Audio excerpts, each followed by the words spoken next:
Item ಯಾವುದೇ ಇರಲಿ try ಮಾಡಿ ಆಚಿ ಚಿಕನ್ ಮಸಾಲಾ. ಡಾಕ್ಟರ್ ರಾಜ್ ಸಮಾಧಿ ಬಗ್ಗೆ ಚೇತನ್ ಆಕ್ಷೇಪಾರ್ಹ ಹೇಳಿಕೆಯನ್ನ ಕೊಟ್ಟಿದ್ರು. ನಟ ಚೇತನ್ ವಿರುದ್ಧ ರಾಜ್ಕುಮಾರ್ ಅಭಿಮಾನಿಗಳ ಕಡೆಯಿಂದ ಪ್ರತಿಭಟನೆ ಆಗಿದೆ. ರಾಜ್ ಪುಣ್ಯ ಭೂಮಿ ಬಗ್ಗೆ ಪೋಸ್ಟ್ ಹಾಕಿದ್ದಕ್ಕೆ ಆಕ್ರೋಶ ವ್ಯಕ್ತವಾಗಿದೆ.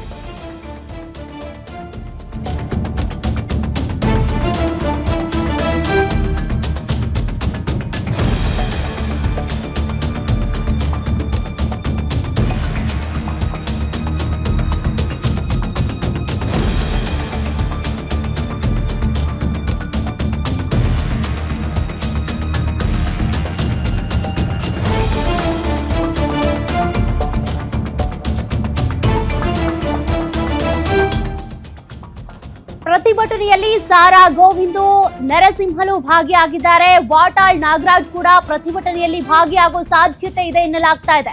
ಪ್ರತಿಭಟನೆಗೆ ಬೇರೆ ಜಿಲ್ಲೆಗಳಿಂದ ಕೂಡ ಅಭಿಮಾನಿಗಳ ದಂಡೆ ಹರಿದು ಬರ್ತಾ ಇದೆ. ಪ್ರತಿಭಟನೆಯಲ್ಲಿ ಚೇತನ್ ಅವರನ್ನ ಗಡೀಪಾರು ಮಾಡಬೇಕು ಅನ್ನುವಂತ ಆಗ್ರಹ ಕೂಡ ಕೇಳಿ ಬರ್ತಾ ಇದೆ. ನಟ ಚೇತನ್ ಅವರು ಮಾಡಿದಂತ ಒಂದು ಪೋಸ್ಟ್ ಈಗ ರಾಜ್ಯದಲ್ಲಿ ಡಾಕ್ಟರ್ ರಾಜ್ಕುಮಾರ್ ಅಭಿಮಾನಿಗಳನ್ನ ಎಬ್ಬಿಸುವಂತೆ ಮಾಡ್ತಾ ಇದೆ. ಹೀಗಾಗಿ ಅಲ್ಲಲ್ಲಿ ಪ್ರತಿಭಟನೆಗಳಾಗ್ತಾ ಇವೆ, ಜೊತೆಗೆ ಆಕ್ರೋಶ ವ್ಯಕ್ತವಾಗ್ತಾ ಇದೆ. ಬೆಂಗಳೂರಿನಲ್ಲಿ ಇವತ್ತು ಪ್ರತಿಭಟನೆ ಆಗ್ತಾ ಇದ್ದು ಬರೀ ಬೆಂಗಳೂರಿನಲ್ಲಿ ಇರುವಂತ ಅಭಿಮಾನಿಗಳು ಮಾತ್ರ ಅಲ್ಲ, ಬೇರೆ ಬೇರೆ ಜಿಲ್ಲೆಗಳಿಂದ ಕೂಡ ಅಭಿಮಾನಿಗಳು ಬಂದು ಪ್ರತಿಭಟನೆಯಲ್ಲಿ ಭಾಗಿಯಾಗ್ತಾ ಇದ್ದಾರೆ. ನಟ ಚೇತನ್ ಅವರನ್ನ ಗಡೀಪಾರು ಮಾಡಬೇಕು ಅಂತೇಳಿ ಕೂಡ ಆಕ್ರೋಶವನ್ನ ಹೊರ ಹಾಕ್ತಾ ಇದ್ದಾರೆ. ಬಟ್ ಈ ಪ್ರತಿಭಟನೆಯ ನಂತರ ಏನ್ ಬೆಳವಣಿಗೆಗಳಾಗುತ್ತೆ ನೋಡ್ಬೇಕಿದೆ. ಕಾರಣ ನಟ ಚೇತನ್ ಕೂಡ ಈಗಾಗಲೇ ಸಾರಾ ಗೋವಿಂದ್ ಅವರ ವಿರುದ್ಧ ಕಂಪ್ಲೇಂಟ್ ಕೊಟ್ಟಿದ್ದಾರೆ. ಮನೆಗೆ ನುಗ್ಗಿ ಗಲಾಟೆ ಮಾಡಿದ್ರು ಅಂತ. ಅದಕ್ಕೆ ಸಂಬಂಧಪಟ್ಟಂತೆ ಏನ್ ಡೆವಲಪ್ಮೆಂಟ್ ಆಯ್ತು, ಈಗ ಪ್ರತಿಭಟನೆ ನಂತರ ಏನಾಗುತ್ತೆ ಅದನ್ನು ಕೂಡ ನೋಡ್ಬೇಕಿದೆ. ನಾವು ಒಂದ್ ನಿಮಿಷ, ಇವತ್ತು ಬಹಳಷ್ಟು ಸಂಘಟನೆಗಳು ಬಂದಿದ್ದಾರೆ.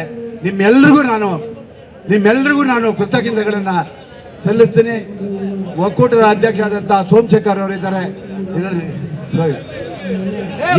ಏನೇ ಆಗಲಿ ಇವರ ಯಾವ ಸಂಘಟನೆನೂ ಕೂಡ ಸಾರಾ ಗೋವಿಂದ್ ಅವರು ದುರುಪಯೋಗ ಮಾಡ್ಕೊಡಲ್ಲ.